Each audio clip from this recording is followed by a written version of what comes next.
Pénétrer dans l'univers de Yi Chih-nin, c'est embarquer pour un voyage sensoriel et poétique.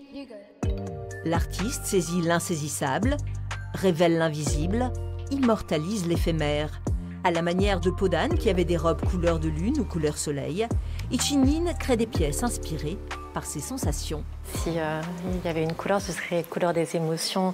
Donc je travaille tant avec la matière fuyante, sa voix. Souvent, c'est d'abord une rencontre avec la matière, ses caractéristiques, son langage esthétique, son poids, son cassé, son tombé. Et elle va dicter finalement son chemin au processus de drapé et de moulage sur le corps. Donc c'est une errance sensorielle que de créer.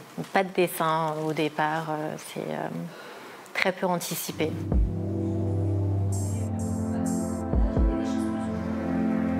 Toutes ces robes-là, ça part d'un énorme morceau de tissu rectangulaire, même pas coupé, qui reste au rouleau.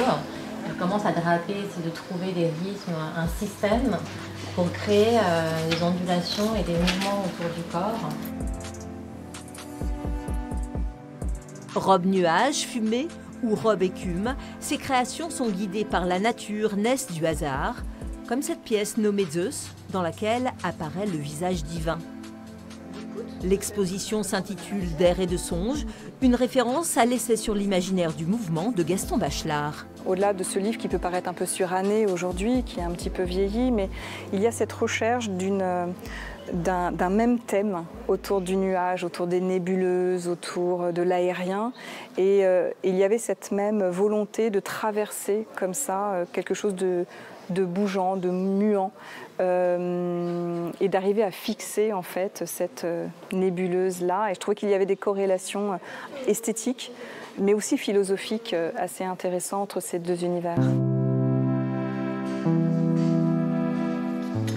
Des parfums, des voix, des fragments de texte accompagnent le visiteur. D'air et de songe est à découvrir jusqu'en janvier 2026 à Calais.